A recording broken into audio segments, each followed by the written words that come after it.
En este video vamos a ver el texto como unidad semántica, la primera parte.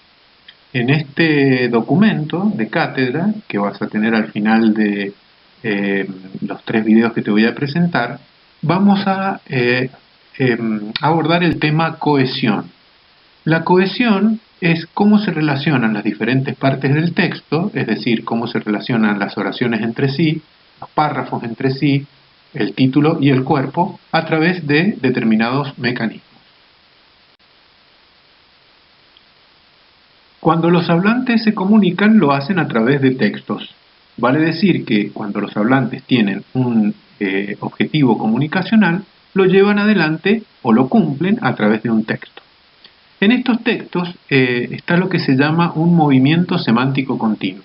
¿En qué consiste ese movimiento? En que tenemos información conocida que se va repitiendo a lo largo del texto y a esa información conocida se le va integrando información nueva. El movimiento semántico continuo del que hablábamos, a través del cual la información nueva se vincula con la información conocida, se lleva a cabo a través de lo que se denominan metareglas textuales. Esas metareglas textuales son de 2 tipos, una para la información conocida y el otro tipo para la información nueva. Para la información conocida, dicen estas metareglas que en primer lugar debe haber repetición de información conocida y que esa información conocida debe permitir establecer un tema del texto, y a eso se le llama homogeneidad.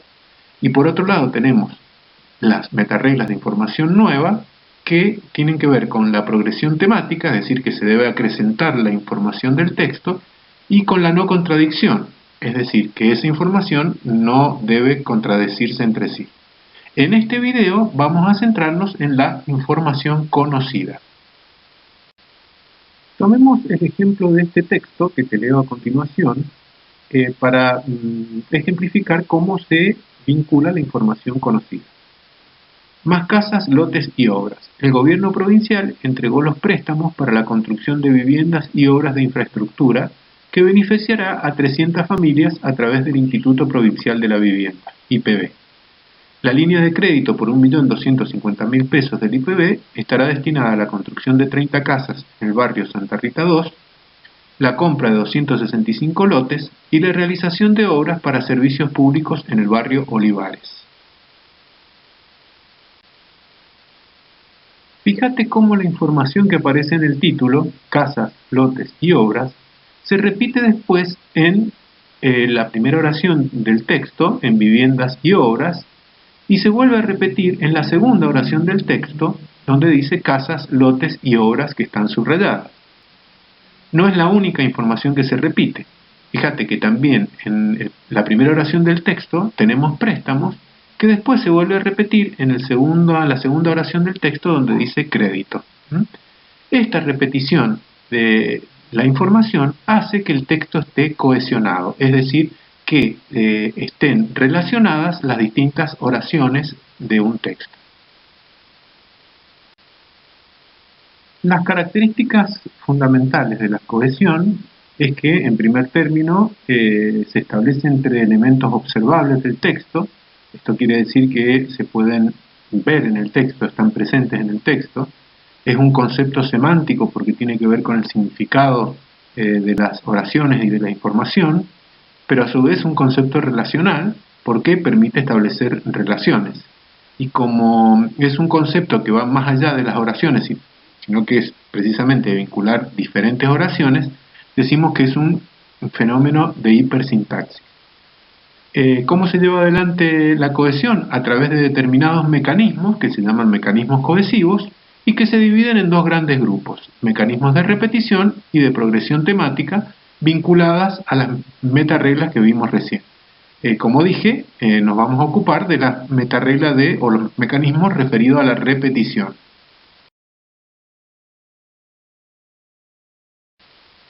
Veremos a continuación los mecanismos cohesivos relacionados con la metaregla de repetición. Vamos a ir dando un ejemplo de cada uno de los mecanismos para que te queden más claros. Tenemos 3 grandes grupos de estos mecanismos. La correferencia, que son sintagmas que tienen el mismo referente, o sea, se refieren a lo mismo, por eso se llama correferencia y que se dividen en distintos subgrupos que veremos más adelante.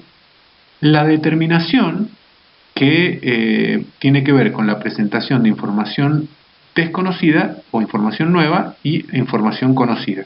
Eso, tal cual lo habíamos visto en la unidad 4, se hace a través del presentador un y el determinante, el presentador determinante el. Un hombre perdió el conocimiento en Tunuyán, información no conocida. El hombre, ese él ya nos marca información conocida, no tenía documento. Esto es determinación.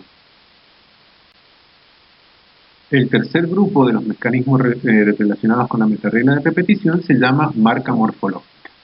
Observa estas dos oraciones, el Congreso aprobó varias leyes, sesionará durante mayo.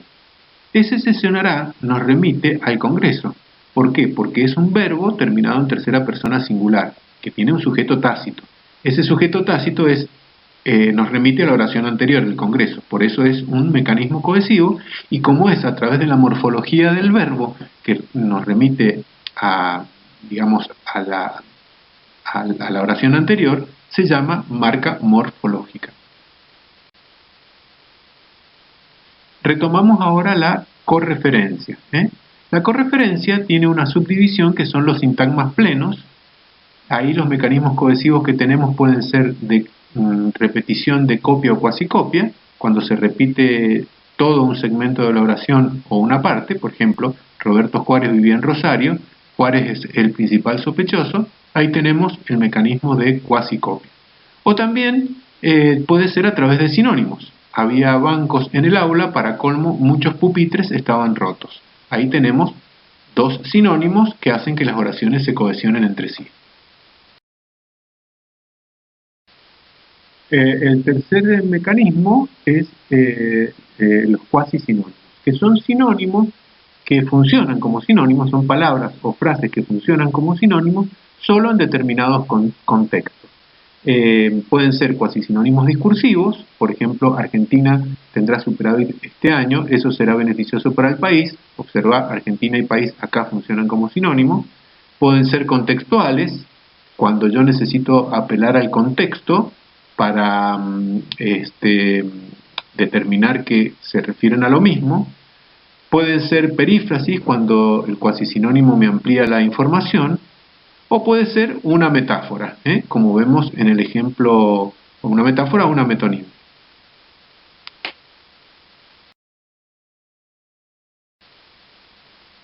El último mecanismo cohesivo de los sintagmas plenos es el hiperónimo o hipónimo, cuando tanto el hiperónimo o el hipónimo se refieren al mismo referente dentro del texto. Por ejemplo, la orquídea da un toque de distinción a los adornos, es una flor cara. Ahí flor y orquídea se refieren a lo mismo, es el hiperónimo y el hipónimo. Dentro de la correferencia tenemos también los sustitutivos, que es decir, que a diferencia de los sintagmas plenos, son palabras que están en la lengua para sustituir a otras. Y acá tenemos los sustitutivos dedicados, que son las proformas. Por ejemplo, en la oración Juan no tenía entradas, veía cómo se desvanecía su ilusión. Ese su se refiere a Juan, están refiriéndose tanto Juan como su al mismo referente. O palabras generalizadoras, que son palabras que sirven para reemplazar a determinados sintagmas. Llovió en Atacama, el fenómeno llama la atención. La palabra fenómeno reemplaza o se refiere a lo mismo que la oración anterior, llovió en Atacama. El último mecanismo cohesivo de la correferencia es la elipsis. La elipsis es cuando el sintagma no está presente en el texto, pero sin embargo el hablante o el lector, el comprendedor, lo repone. Por ejemplo, fíjate, todo paseó muy rápido, el hombre caminaba sin apuro cuando apareció un Chevy. Una de las puertas traseras, y acá el lector repone del Chevy, se abrió sin detener la marcha, obviamente del Chevy. El tipo fue subido al Chevy de un brazo. Fíjate vos, en todas estas partes que están marcadas con un vacío es donde el comprendedor repone un elemento y eso hace que el texto se cohesione. Aquí te presento un pequeño cuadro para ordenar lo que hemos venido viendo. Como dijimos, estamos viendo los mecanismos cohesivos que se dividen en dos grandes grupos, de la metaregla de repetición y metaregla de progresión. La metaregla de progresión la veremos en un video posterior. La metaregla de repetición tiene tres grupos: correferencia, determinación y marca morfológica. Dentro de la correferencia tenemos los sintagmas plenos, que a su vez se dividen en repetición con copia y cuasicopia, los sinónimos y los cuasisinónimos con sus diferentes tipos. Y tenemos también los hiperónimos y los hipónimos. El segundo grupo de la correferencia son los sustitutivos, que pueden ser dedicados o no dedicados, y finalmente tenemos la elipsis.